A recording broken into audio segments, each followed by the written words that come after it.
Hello people of YouTube, my name is Josh and I am your movie apprentice, and today I'm going to be reviewing 1991's sequel to American Tail, An American Tail, Fieval Goes West. Directed by Phil Nibbelink and Simon Wells, and starring the voices of Philip Glasser, John Cleese, John Deluise and James Stewart. This film once again follows the Mousequits family and how they have realised that the land of opportunity in America isn't as great as they thought, but thanks to a lovely con by the villain Wall, they end up travelling out west to once again find a better future. This review was requested by David Herrera on my American Tail review, so thank you very much for that. I will be getting to the other two American Tail films later down the line, but for now we're sticking with this sequel. So without further ado, let's get right into this review, shall we? This is an interesting film, to say the least. It has a weirdly interesting story behind it. Don Bluth did not come back for this one. Him and Spielberg did work together, but they separated due to creative differences. So Amblimation took this on, which is Spielberg's short-lived animation studio that only made 3 films, with this being the first one. And to summarise it, it is not as deep as the first American Tail. It has definitely got a much lighter tone. There's only one real part where you do sort of get the terror and grimness of the first one.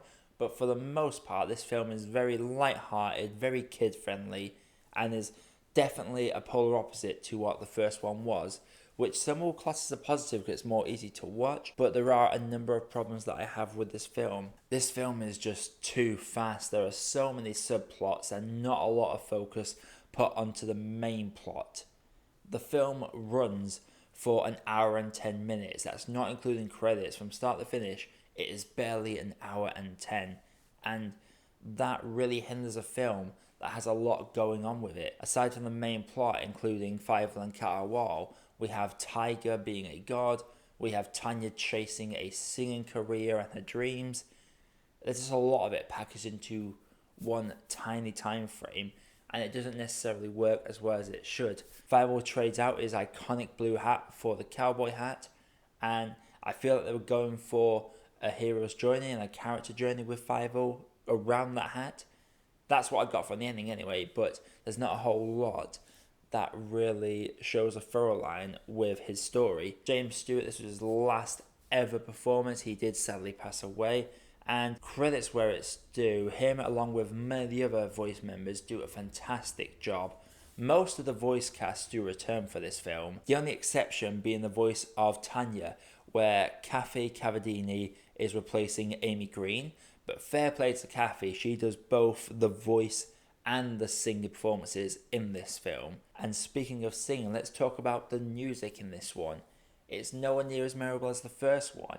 I think the only song that really stuck out for me, as much as the film tries to cram The Girl You Left Behind down your throat as the big song, for me, the big song was Dream to Dream, which was a beautiful little moment, a nice little sweet nugget within this small time frame, where Catawal overhears Tanya just singing this to herself and going all out for it. I thought this song was quite good, and I've definitely got to add it to my playlist of animated film songs because it's definitely an enjoyable, bittersweet little listen. But like I said, there's more than just songs in this film. It is beautifully animated. For the early 90s, this was gorgeously animated, but it takes a lot more than just beautiful animation and a good song to keep a film going.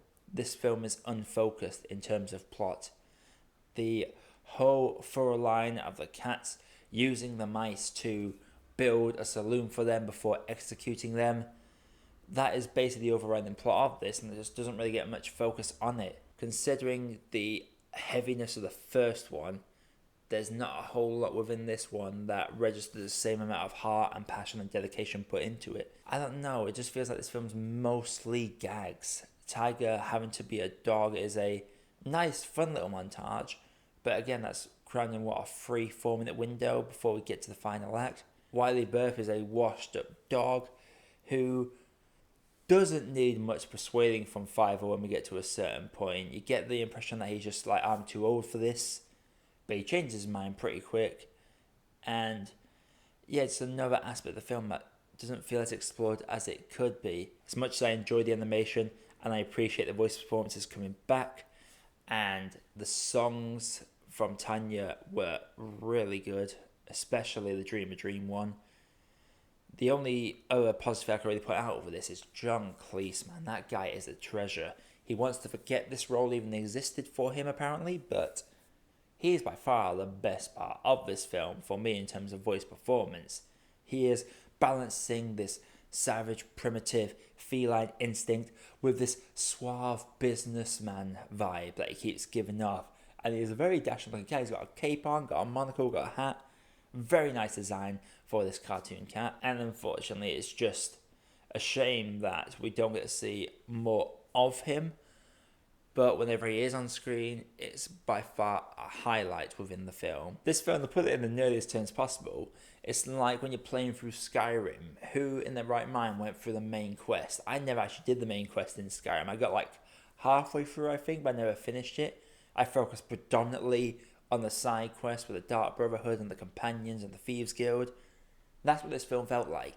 They focused a lot more on the side plots, and it meant that the main plot suffered as a result. But it is a fun ride.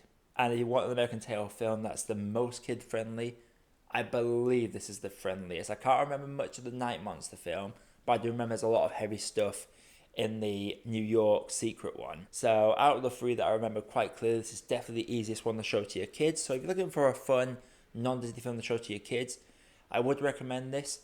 But as a pure animation fan who likes animation films that push the boundary and challenge their young audiences, this film just doesn't do the job for me. And in my personal opinion, An American Tail, Fieval Goes West just has too much milk.